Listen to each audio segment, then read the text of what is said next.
Welcome back to Sensitivity Sessions, where we talk about how to find ease and purpose as a sensitive person in an overstimulating world. I'm Stephanie Gardner-Wright, your host. I'm a licensed psychotherapist and a coach for highly sensitive people. Today, we're talking all about neurodiversity and ADHD with Krista Carlin, a registered social worker in Hamilton, Ontario, Canada.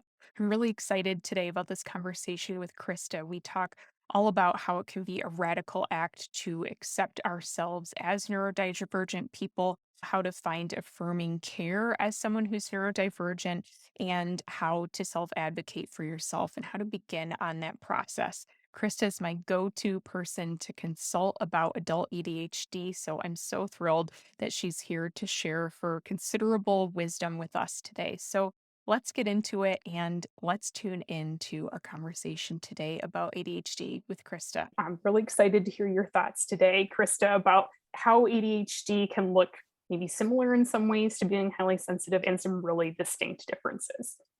Yeah, absolutely. I'm so thrilled to be here. I really respect your work. I love what you're doing for the wider neurodivergent movement and the neurodiversity movement. So it's exciting to kind of get to be here today with you and talk, each about our specialties and how they kind of overlap. So yeah, I'm really excited to be here. I'm a major fangirl of your work with ADHD. Me too. Would you feel comfortable sharing a little bit about even just your journey to specializing in ADHD as a clinician, what you love about it, the value that you find in working with that population even? Absolutely. So I myself have ADHD and I had a late diagnosis experience of that. So what kind of led me to wanting to specialize in this was a pretty kind of long, winding road to get to my own diagnosis, and then eventually realizing that there's really specific needs for realizing that you're neurodivergent much later in life and what that has meant for you and about you. So through my own healing and my own work and my own therapy, it really helped me realize there was a real need for a service like what I offer. And I first kind of came upon ADHD for myself when I was doing my master's level placement. So I was preparing in that master's degree to do psychotherapy. And at the time, I was really interested in children and their families. So I was doing a specialized master's degree in children and their families. So I was at my student placement working in a children's mental health organization where I got to end up working with ADHD families and kiddos. And I especially had a really fun opportunity to do a self-regulation group where most of the kids in that group probably had ADHD or neurodivergent related needs. And I just loved working with these kids and their families. It lit me up. It was the kind of work that made you feel really good about the profession you were really going into. And because of that and how I felt towards these kids and their families, I did a lot of research about ADHD. But most of the research out there is really focused on kids, mostly focused on boys and boys with privilege. So I kind of got a small scope of what I was in for, but I was really motivated to learn more because I just really loved working with these kids. Flash forward a couple of years, I eventually found myself in a role as an emergency department social worker, where often people come in mental health or addiction crisis. Right. And I started to notice a bit of a pattern where folks who were coming in specifically with really significant addiction crisis, when I would actually do a chart review, I would see that there was a diagnosis of ADHD in childhood on file, which made me really curious. I'm like, okay, so I met these kids who are, in my mind, the absolute best. What happened in the lives of these kids who eventually became these adults? Or a version of those kids became these adults. And it really prompted me to learn more about ADHD. So here in Canada, we have a national sort of advocacy organization called the Canadian ADHD Resource Alliance. It's primarily a physician and healthcare professional group, and they have a few courses. And I took one of the free kind of ADHD 101. And in this, it was the first time I'd learned about adults and more specifically, women. I can remember the moment that I actually learned about ADHD in women for the first time. And I think it's kind of ironic because it was like my life actually stepped into focus for the first time. And it explains a lot of aspects about me. And because of that, I really dove into research and looking more specifically now for research about women and ADHD and late diagnosis. It led me to my own diagnosis. It led me to my own therapy. It led me to my own work that eventually led me to being able to kind of do this work from a pretty grounded place. And what I now offer is ADHD specific therapy that is also trauma specific. So I do a kind of integrated trauma approach where I use things like EMDR or internal family systems, which are pretty cool trauma treatments. So cool. And what really helps is that I teach people about ADHD. I teach people about the neurodiversity movement. And then I teach and then support people to work through what it means to have had a late diagnosis or to have come to an understanding of your diagnosis a lot later in life. And that's what I specialize in. I specialize in late identified adults with ADHD, tends to mostly be women. And that's mostly just because of diagnosis bias. And that's kind of where I'm at now.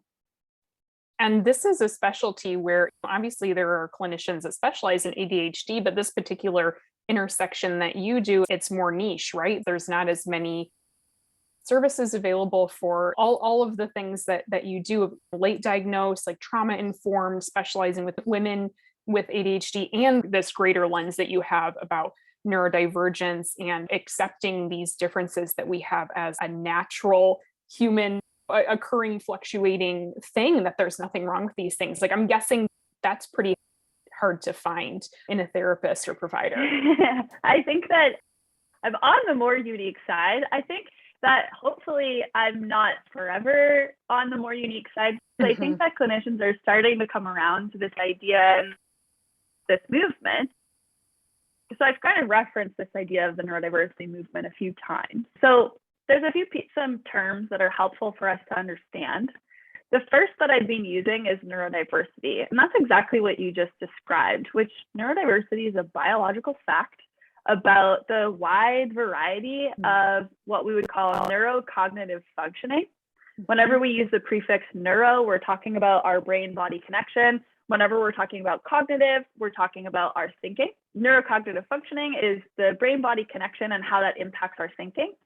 Neurodiversity is this biological fact that there's a wide variety of different expressions of neurocognitive function, and that no one is more normal than the next.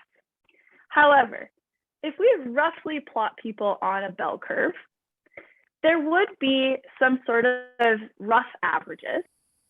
And those rough averages, anyone who exists on the periphery of that, either on one side or the other side of the bell curve, that's what we would consider neurodivergent. Divergent meaning the brain-body connection diverges significantly from the typical way we would understand development to be. And I love how you explain that visual is so powerful of, yes, this is normal. And we have people kind of towards either edge of this normal human spectrum or gradation of what we consider to be natural. Totally. And this idea of what we would consider to be natural, or that is a much wider sense of this bell curve. But what has happened over time is that because society has been built in very specific ways that offer power to some and take power away from others, what's ended up happening is we've kind of landed as a society on an unspoken agreement of a very, very narrow version of what we would consider to be normal. No such thing as normal. It's just a bunch of averages. But that narrow frame of reference is something that I would call neurotypical standards. So neuro, brain-body connection, it's developing typically, and the societal standards we place on that would be neurotypical standards. Yeah, absolutely. neurodiversity movement, it's a social movement that's really looking towards equity for neurodivergent people. So people who fall on the outside of that very narrow sense of neurotypical standards, and really seeking to change society, but also change the conditions internally for people who experience neurodivergence, which is the plural of being on that divergent end of either. Does that make sense as I say those things? Absolutely. That's such an elegant and really fluid explanation of not only what this is, but the very real societal and structural systems that we've built in place that really are rewarding in some way, being neurotypical or acting as if you're neurotypical, that this is the standard that we've collectively decided, hey, we're going to set up the world this way. And folks that are on either side of that bell curve often get left out, as I have noticed more in my work, specifically with highly sensitive folks, like often feel this deep sense of feeling left out, feeling like the world wasn't built for them or made for them. I'm guessing that could be a similar feeling amongst ADHDers too. Yeah, I think that's a really full example. Like I said, I consider highly sensitive people to be neurodivergent as an identity label that has an acknowledgement of the unique strengths and the unique challenges that happen for people with that similar neurocognitive experience. So a group of people is neurodiverse if there's either multiple types of neurodivergence expressed, or if there's folks who tend to be more considered neurotypical and neurodivergent people. So when we're talking about neurodivergence, we're really talking about the intersection within a neurodiverse group, highly sensitive people, and ADHDers, right, both of which we would consider neurominorities. They're each separate groups that have unique needs, but similar challenges because of neurotypical standards. And I think that's often what we kind of need to be thinking about is, are there multiple ways that you can identify as neurodivergent? I myself identify as ADHD, and also I'm a time-space synesthete, which is a really interesting, relatively benign, but interesting way that I perceive time. So I would be considered multiply divergent. Someone might identify as HSP and ADHD, depending on the unique circumstances that they experience. I feel like there could be so much freedom in this expanded invitation of how to view ourselves, that not only can we feel like being neurodivergent is something that could fit for us, but that there can be these, like this multiplicity of identities within being neurodivergent, that there's these multiple ways that it can show up and influence each other perhaps in some ways too. Absolutely. And I think that can be a really important part of healing as a late identified neurodivergent person, is being able to actually acknowledge the various aspects of your identities that might diverge from neurotypical standards. And by acknowledging and hopefully developing some acceptance, you can actually start to push up against those neurotypical standards. And that actually makes more room for everybody. That's such a good point. Yeah, because really in a way, if we're kind of leading the charge, even if it's quietly leading the charge in our own lives in this way, people in our lives will notice that maybe we do things a little differently, or maybe there's even a certain contentedness with the way that we live our lives and give ourselves permission to live our lives that produces ripple effects, in my opinion. Absolutely. I personally think that getting to live an authentically neurodivergent life is one of our greatest forms of advocacy. Yeah, 100%. So where could someone who's new to maybe either the concept of being neurodivergent, or maybe this is a new way of thinking about themselves for them, where could be a natural place for someone like that to start in seeing themselves as more showing up authentically as who they are in this new form of self-advocacy even? Yeah, I'm biased. I think therapy is great. Biased too. But I'm really quick to acknowledge that I think that this is a pretty new way of thinking for traditionally trained therapists. And I think that it's a pretty new area of our field that our clinical communities, they definitely need some support in learning about this idea. That being said, there are some therapists out there who would consider themselves neurodiversity affirming, meaning that they believe in this idea of identity labels, they believe in neurotypical standards, they believe in affirming the identities that you hold as a neurodivergent person. So if you're looking for a therapist, it's maybe a question of asking, hey, what do you know about neurodiversity? And if they can give you some information being like, yes, this is what I believe, this is what I affirm, that might be a helpful first step. The other first step is probably trying to connect with identity communities online. TikTok, Instagram, all of these places where knowledge is growing and mobilizing so quickly. So quickly. It helps us to develop cool new ideas like this. Also, we need to be mindful that there might be some misinformation. For people that can't access neurodiversity affirming therapy, I would say that online communities that are talking about these ideas might be a place that you can maybe learn a little bit more about this. And those are great tips. Thank you. Something I'm thinking of too, there are certain listing sites too. I'm thinking of inclusive therapists in particular, where you can say on there, if you're a therapist who is neurodivergent, affirming or tongue twisting today, or if you yourself identify as being a therapist who is neurodivergent. So that can maybe be an avenue for folks if they're looking for particular things in a therapist.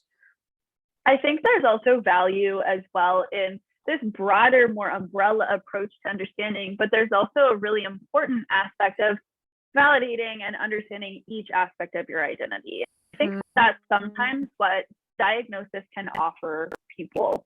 So when it comes to ADHD, there are traits that sometimes with additional distress can become symptoms. And when I'm talking about symptoms, what I mean are ADHD traits that are causing functional problems in your life. So you could have a trait that with the right combination of stress and distress could cause symptoms. So people probably all have challenges with attention and emotional regulation and executive function, but it's only a trait that if it's becoming really impactful on your day-to-day life, that might mean that it's a symptom. And that might mean that it needs to be treated so that you can be living the highest quality of life that you can, so that you are best able to live a meaningful life for you. For some people, a way that they do that is medication. For some people, a way that they do that is psychotherapy. And for some people, the way they do that is through advocacy communities. There's lots of different ways that you can see yourself in a label, and diagnosis is a very formal version of that. In the terms of ADHD, they would consider this to be what's called a neurodevelopmental disorder. Neuro, brain-body connection, development, how something grows and changes across time, disorder, symptoms causing functional impact. Your explanation of what a disorder is, I feel like, is so much more destigmatizing than some of the other definitions that we might hear for a disorder. So I just want to pop in and say, I love that definition that you've said a couple times now of what constitutes a disorder, because it takes the shame and the stigma away from the individual person. Yeah, thank you. I'm glad that that kind of clicks, because it took a long time for me to think about how does this neurodiversity framework and this traditional diagnostic framework, how does it fit together? And I think that it was complicated for me to originally think of this because some people find a lot of solace in label.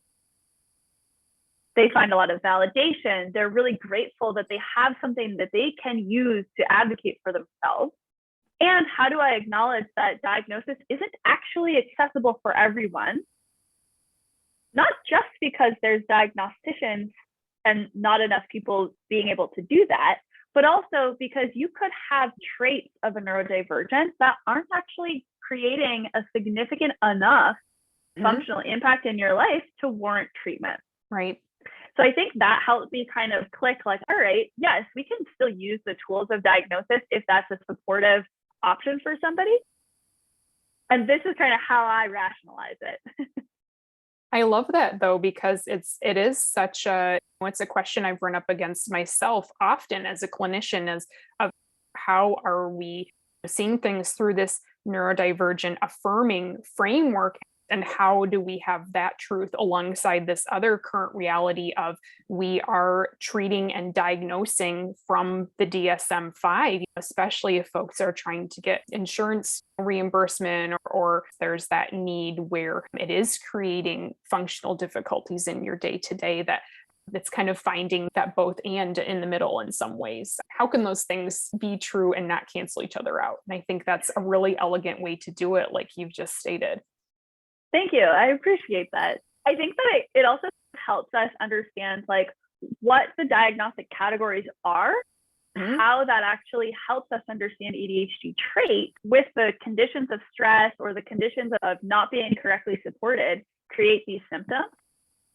So with ADHD, it used to be that it was kind of understood to only be something that happened in childhood, but we've since expanded and we understand that this is something that actually is very likely to persist across your lifespan. More because you have a different brain type. It's developed differently.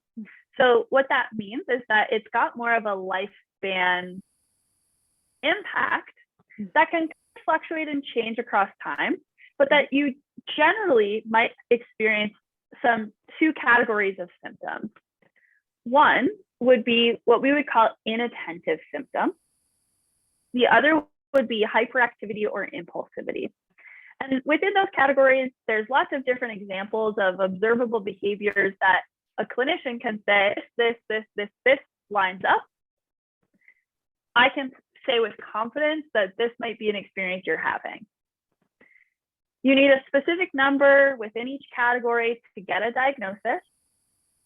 And you can have one and more and less than the other. And when that kind of situation happens, there may be what's called an ADHD subtype. Mm-hmm. So if you have more in the inattentive column, that would be called a predominantly inattentive presentation. If you have more in the hyperactive column, it might be predominantly hyperactive impulsive. And then if there's a blend that reaches the clinical threshold in both columns, that would be considered a combined presentation. And that gives us those subtypes. Other very important piece of information is to understand that ADHD is a spectrum of severity. Right. And it can also be considered in remission. And that's something that we don't hear about as much, or at least I don't hear about as much. They mention that in our diagnostics class like twice, and then you never hear about it again. And I think this remission piece was kind of what helped me click into this idea of like, what's the difference between a trait and a symptom? That if something's in remission, it means it's no longer symptomatic. Has your brain type fundamentally changed? Probably not. Right. It's a structural how your brain has developed. But what has changed is either with optimized treatment or support, the symptoms are no longer having such a distinct, distressing impact on daily life. And that seems like a huge distinction for people, especially when I think we tend to have this larger dialogue of what it means to have symptoms, and that, well, you're just going to have something at the level of a symptom forever. And this offers hope in that, no, you can manage things, and with your lifestyle or with other interventions that you're doing, it's just part of your neurotype. It doesn't have to be symptomatic necessarily, and not forever if it is. Exactly, which I agree. I think that offers a lot of hope. And I hope as well, a lot of validation in that you can have executive function issues, which I'll talk about a little bit more. But if it's not causing such a significant impact on your daily life, then that's more of an ADHD trait that's no longer strongly symptomatic. Because maybe you've got the right accommodations, maybe you're taking the right medication, maybe you have a super supportive therapist or an ADHD coach who's helping you manage some of those things. It's not distressing anymore. Right. So I think that offers a lot of validation and hope for people. So I think that what can be seen as a major difference in ADHD that's not well described in the DSM is something called executive function. Mm-hmm. differences. Executive functions are the brain-based skills that we use to help us do what's called goal-directed behavior. And people with ADHD tend to have a difficulty regulating the use of their executive function. And when I say regulate, I mean finding a balance that matches what's actually happening, which ends up leading to what's called emotional dysregulation. It's a very connected experience. And what often happens is that people who have difficulty doing things, they start to feel difficult about the fact that they can't do difficult things. Mm-hmm. And it becomes a little bit of a self-perpetuating cycle. So what we try to do is we need to try to address the cognitive differences in those executive functions and those emotion differences as well. And that's going to offer a little bit more of a targeted approach to the care. And I think that executive function piece is a pretty important characteristic of ADHD specifically. For us to use our attention, we need to actually use some of the skill sets that are considered an executive function. When we're talking about attention deficit, it's not really a deficit. It's more of an attention dysregulation. Your attention is not balanced and it's not appropriate based on what's actually happening. Right. But with that definition, then that's saying it's not that you don't have enough attention. It's you don't have a deficit of attention. It's maybe more about where it's directed or how much, when, perhaps even. Exactly. And then there's also that hyperactivity aspect where your motor systems or your internal systems might have just more energy in them. Yeah. And because of that energy in our nervous system, it has to go somewhere. It's like Shrek, better out than in, I always say. In that our nervous systems, it has to express that energy. And sometimes that might look like motor hyperactivity, but it might also look like thought hyperactivity or verbal hyperactivity. That energy needs to go somewhere. So in my kind of understanding and how I'm starting to create more of a unified theory in my own mind of what ADHD really is, I see this as being somebody who tends to be sensitive, who tends to have difficulty regulating between sensory information. So might be going from very sensitive to sensation seeking, more because of that attention dysregulation issue. Yeah.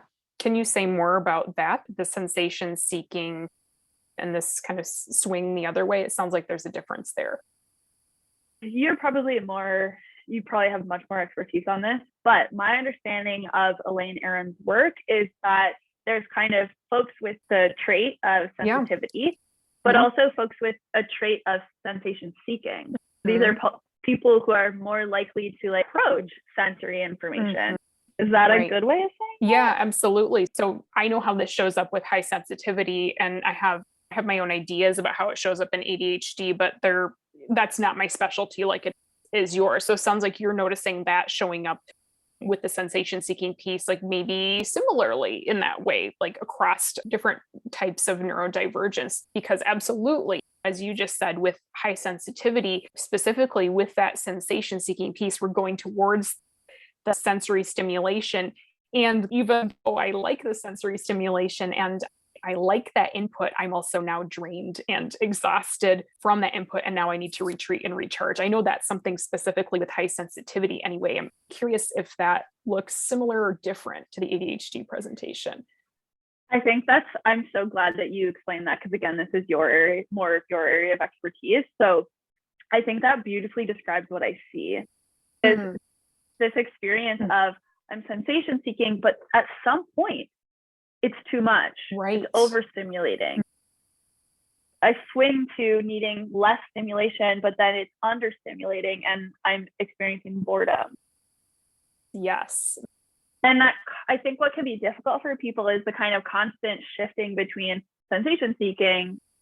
How would you describe the opposite of sensation seeking? If you typically are trying to avoid that, almost like a sensation avoidant is how I would think of it in my own brain. But if it's in terms of you're trying to balance that sensation seeking or that high sensation seeking piece, I would think of it as a retreat from that. That's the action that you're trying to do, is to retreat, to try to either regulate your nervous system or recharge your batteries, however you might think about that. I like that idea. Maybe the term I can kind of pick up from that is like sensory retreat. And like retreat in the best sense of the word, like we're doing yoga in the forest, not the other kind of retreat. Right, exactly, right. And yeah, if we get to retreat by doing yoga in a forest, I'm all down for that. Yeah. Sounds incredible. So to my point though, I think that pendulum swing between retreating from sensation and seeking sensation can be difficult. It can impact executive function, which means it's harder for us to do specific things and direct our behavior the way we want to, which causes us to feel things about that. So some pretty common sort of emotional patterns I see is a lot of shame, a lot of uncertainty, which leads to anxiety, a lot of anger that's not being effectively expressed, a lot of sadness, a lot of things kind of being turned internally, and also a lot of capacity for things like joy. But what I notice overall is that emotions are felt quite intensely because of difficulties reading your body. Messages have to get louder and louder and louder and louder and louder and louder until our brains actually kind of cue into that response because of something called interoception, which is one of our senses that helps us to read the internal state and cues of our body. Interoception is like widely understood as being impaired in ADHD. So all of these kind of factors mean that I would consider somebody with ADHD to have pretty significant difficulties with reading their body, which means they have difficulty regulating emotions, which in turn means there's difficulty using and directing their behavior. And it's very easy to have your attention directed in different ways because of sensory information. Could you give an example of what that could look like for someone in day-to-day life, for instance, like maybe a common example that you see or that people could relate to, of like, oh, that's maybe something I can see myself in? Yeah, so one I think that is super common is executive dysfunction related to the specific executive function skill called task initiation. Task initiation is getting started on something in a timely way. And what happens when we don't do task initiation is procrastination. Right. So what can sometimes happen for people is that they have lots of different things vying for their attention.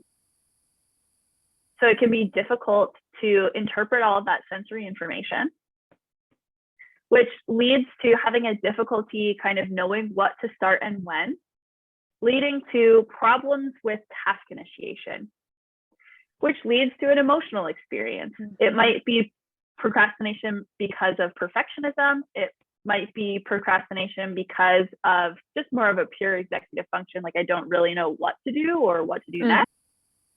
But what often happens is people start to get emotional about the fact that they can't start.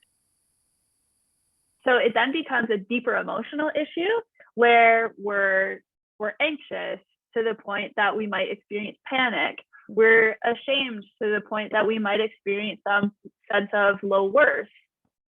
Yeah. And that's an example of how sensory information impacts attention, which impacts executive function, which impacts emotional regulation, which can contribute to longer term issues with mood.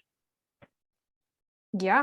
And I imagine that it can start to feel like a cycle sometimes.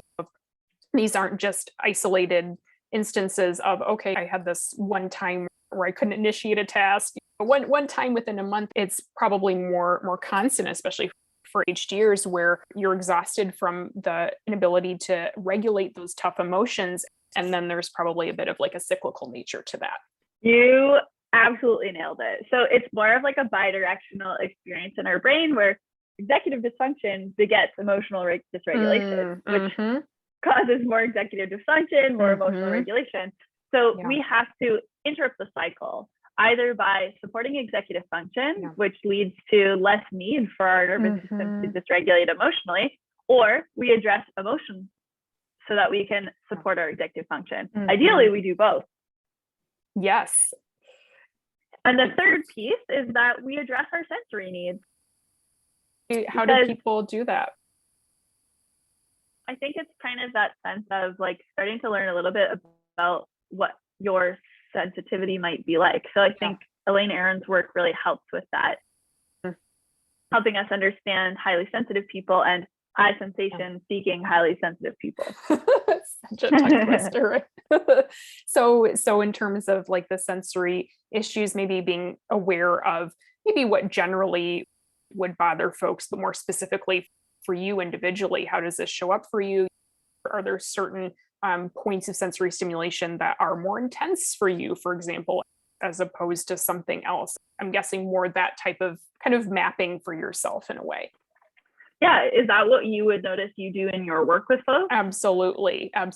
Because with high sensitivity, specifically, there's like a typical profile of this is what the trait of high sensitivity looks like, that you have this depth of processing, there's intense levels of emotion, you're very empathetic, and you tend to be easily overstimulated by sensory input. That's kind of the profile that we're looking at. So everyone fits to some degree, with exceptions, of course, but most highly sensitive folks will fit into that profile of having like some sensory challenges or things that they're overloaded by. But some people are not triggered by the same thing. So for some people, they might really have trouble with like loud noises, and it might be very overstimulating to them. But other folks, doesn't bother them so much. Strong smells maybe would bother one person, but for another person, it's not a thing. So it's important that we are kind of map what does this look like for us individually. So it sounds like there's maybe some crossover with that, with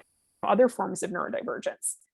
Yeah, definitely. And I think the other piece that I love mapping with people is I actually like to remind people that because we have a sensory system called interoception, like I was referencing before, emotions, they're actually physiological cues in our body.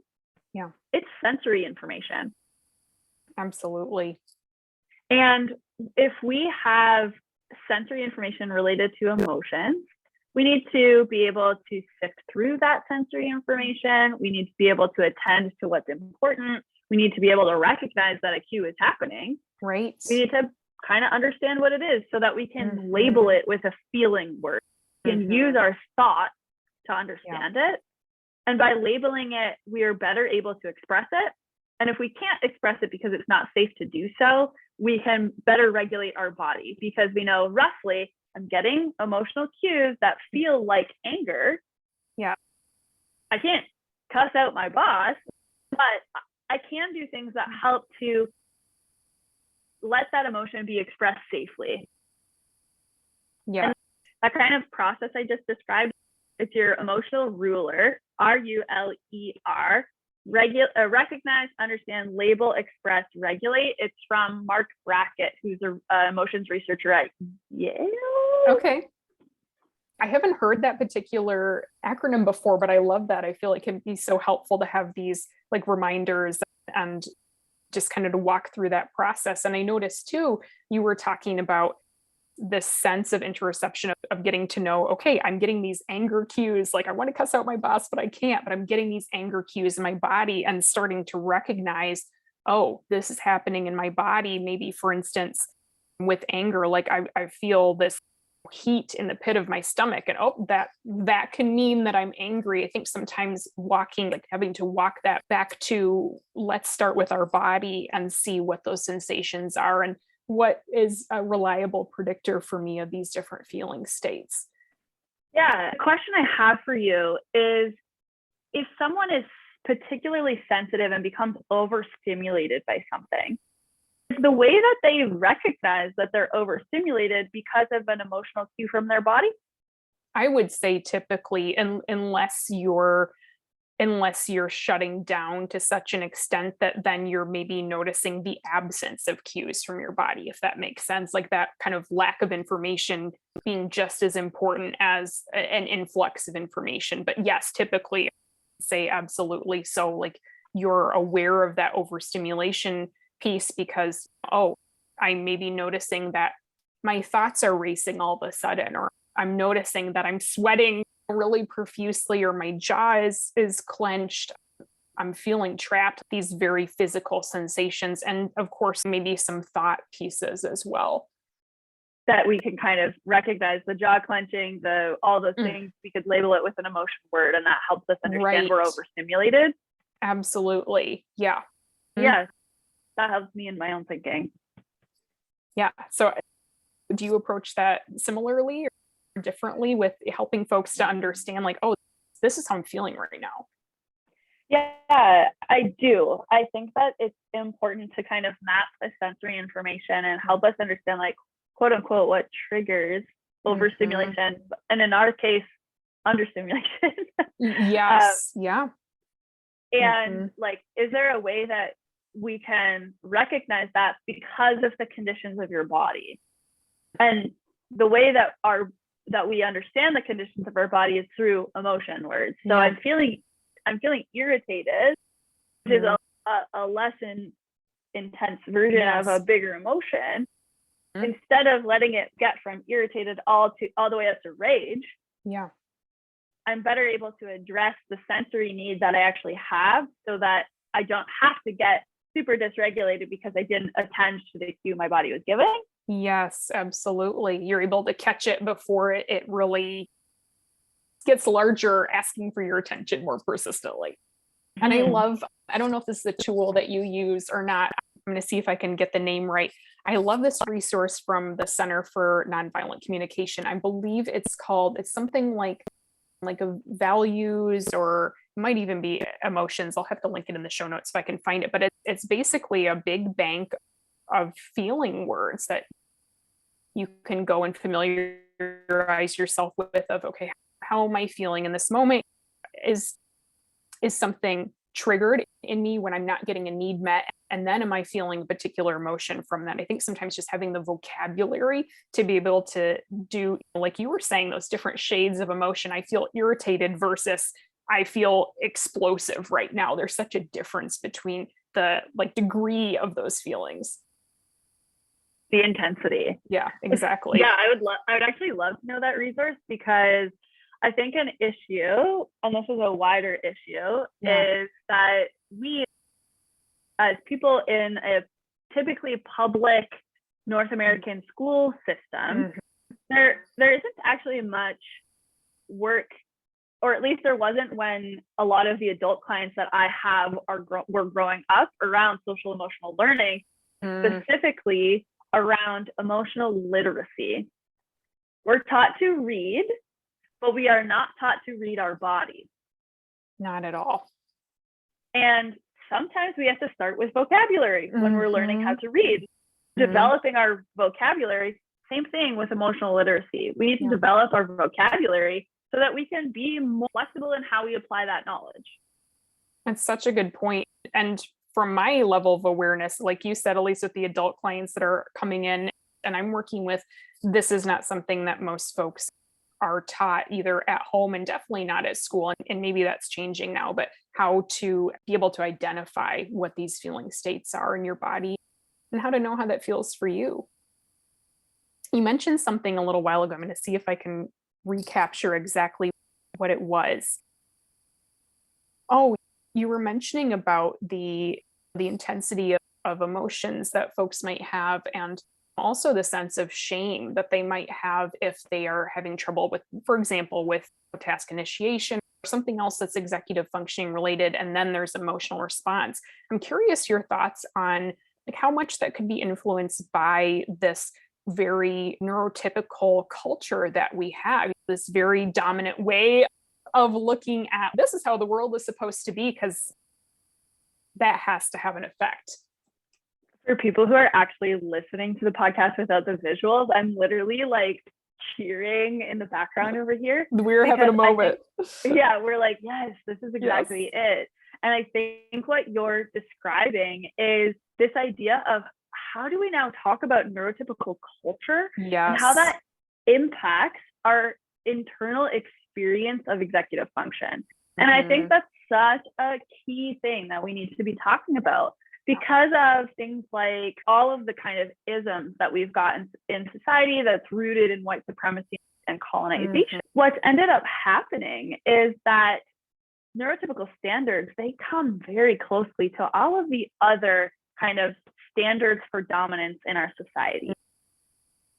And what that creates is really complicated experiences. Something that I'll pick out that I think is helpful is that the 40-hour work week was initially created when it was assumed that there would be two partners, one who was out earning income and one whose primary responsibility was labor in the home. Right. However, currently in North American societies, most people are expected to each work a 40-hour work week if they're in a partnership, while still managing all of the responsibilities for labor at home. And I think that's a perfect example of when these unfair standards actually create a really distressing amount of cognitive load for people. So distressing. It's really hard to do all of the things. No wonder it's hard to start things sometimes. I love your point about that because it is such a expectation. And we don't hear this context for your example of this is the kind of milieu in which the 40-hour work week was created, because now the message is in this very hyper productive, hyper capitalist society, you have to be giving your all 115% in every area of your life all the time. So no wonder folks, neurotypical and not across the board, but I think especially as we're talking today about neurodivergent folks and the extra layers that we might see the world through, to be held up to, and it's not helpful in any way. Yeah, and I think that. no, I'm like I said, I'm literally cheering. I'm like, yes, get on the soapbox with me. We're here together, because I really feel quite strongly that I'm a social worker. We're trained in kind of system theory, ecological stuff, which really talks about that people exist in environments, and that distress is not just an internal experience, but distress can be produced by the environment we live in. It's why it's so important for us to understand that there's a difference between a dandelion and an orchid. They need different environments to thrive. We need to look at the soil and how the soil is being taken care of to really understand the needs. I love that example. And it's actually the perfect example because there's some major research about sensitivity, and they use this metaphor of people that are kind of more dandelions, and they can deal with kind of poor soil and they're not as adversely affected or positively affected. It just kind of is soil. And speaking of people that have more of a moderate, even to low sensitivity, and then the orchid children is what they're called in the study, being more towards that one end of the bell curve that we were talking about earlier, of this high sensitivity where you're more aware of things, you are needing more from your environment. And if you don't get those particular things in your soil, in your environment, you struggle more than someone that's more towards that dandelion end of things. I love that example. I think it's just so easy to wrap your brain around. Yeah, and I think that what we need to kind of recognize is that the soil that we're currently in, it's steeped in oppression. It is. So it's tough for anyone to thrive right now. Yes. A lot of us are in a state of survival, and that when we're able to kind of start thinking a little bit about how can we change the soil, that's going to maybe have more of an impact, instead of just how can I accept that I'm a dandelion? How can I accept that I'm an orchid? I love your point to that, because the person and environment is everything. There's that individual acceptance. And also we need to be careful we're not skewing so much into the responsibility is now completely on the individual to wave a magic wand and fix things. Yeah. So lots of environmental factors that I think are really important for us to understand the distress of neurodivergence. Yes. What do you notice specifically with ADHD and how that shows up, if there's any particular ways that that might show up for folks? Yeah, I think that there's like a little bit of a saying of like, once you've met one blank person, you've Yeah, only yeah. met one blank person. Absolutely. So insert here ADHD, Yeah, yeah. but I think some common things that I notice is more of like a cyclical experience of burnout as of periods of time when they're much more sensation seeking. Yeah. And then needing sensory retreat, but having committed to things that mean that they're at that same level of stimulation. So I noticed that. So I'll use myself. Instagram. I at times have committed to a much more stimulating experience as a creator on Instagram. And then there becomes a time when I just can't cope with that level of sensory information coming in, that my attention can't sit through it very well. So I actually have to take big chunks of time where I'm off of the app so that I can eventually kind of take that sensory retreat and get back to a place where I feel a little bit more balanced. That's such a good example. And I think one that so many people notice at some level, like it might have gotten to the actual point of burnout where you're so overstimulated, or it might be more of that kind of general off feeling while you're scrolling and you're just like, oh, this doesn't feel good. I've definitely felt that as well, that need to retreat where you're just like, all right, I'm going to be off this app for 6 weeks at this point because there's so much information that's coming in, and from the highly sensitive side of things, needing to process that and just struggling to have the capacity to process all of those different little bits of information. Yeah, and I think that's a kind of another kind of way that we can understand neurotypical standards. The point of Instagram is business. Yeah. It exists as a business, and we are all consumers of that business. Right. And the business has a unique model in that it creates more need for consumption. So it rewards consistency, it rewards showing up frequently, it rewards all sorts of things that produce this algorithm that makes people successful on this business app. Right. But for neurodivergent people who might struggle with consistency because of executive function, or I guess I'll speak to ADHD, consistency because of executive function, they may struggle with showing up frequently because their attention gets moved elsewhere, and they maybe are more likely to take big breaks. That's a good example of neurotypical standards being applied to a community that isn't going to follow up on those standards. Yeah. Those standards are hard for everybody.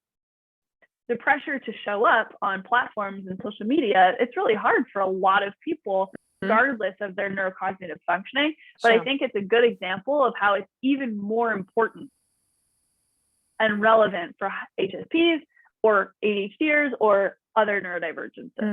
I think that's something we're seeing more, again, about this specific topic of social media burnout, but I wonder still what level of awareness we are as a culture about the additional mental load for folks that are neurodivergent, and finding maybe some acceptance for that piece of, maybe there is a feeling of being penalized in some way, for instance, with the business of Instagram, if you're not showing up, but are there other ways of engaging that feel better as an individual while still meeting other needs? It's maybe a moving target in some ways. I'm not sure. Yeah, and I think that it's probably worthwhile to mention that ADHD is considered a disability, and you could consider it from a medical model of disability, which talks a lot more about kind of pathology and disability being something to kind of overcome. Social model of disability talks a lot more about how the environment that which you are in is disabling you. So I think it's important that as disabled people, if that's an identity label you choose to to adopt. Something that has to happen often is the need for accommodation, modification, or self-advocacy. And I think what you just described is exactly that. You're going to modify your expectations of what it looks like for you to be on social media. You're going to accommodate your needs. You're going to actually find alternative ways to engage with your community in a way that feels better for you.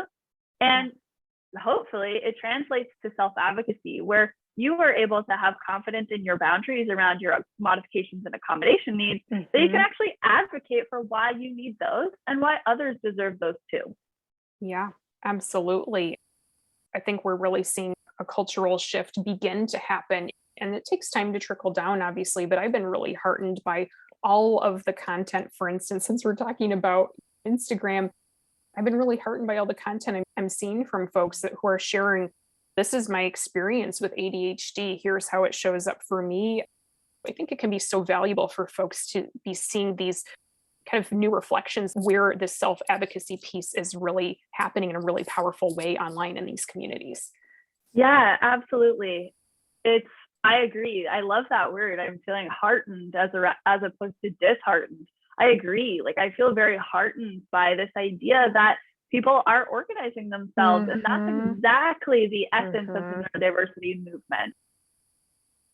Yeah, it seems very grassroots to me, which is also exciting that people are sharing their experiences, and hopefully there will be more awareness in the coming years. So what are your thoughts for how someone can maybe find greater acceptance or even start to go down a path of greater self-knowledge as in general, as someone who's neurodivergent or as an ADHD, or just curious what your thoughts are? I think that it does depend a little bit on access, if I'm completely honest. It's still not an accessible journey for a lot of people. So I think obviously if there's no barriers, try and find a diagnostician who's neurodiversity affirming, if diagnosis is what you want, or a clinician who doesn't necessarily diagnose but treats, so that you can learn how to develop some authentic empowerment around your identity labels. If that's not possible for you for a lot of different reasons that I'm sure we could do an entire podcast on. We could, yes. I think that it would be really useful for you to join some of those online communities and start learning with a bit of a critical eye, just remembering that these are folks who are not necessarily professionals, but people who have expertise in their own experience. Yes. But that can give you some ideas about what it might feel like to experience your specific identity label that you're curious about.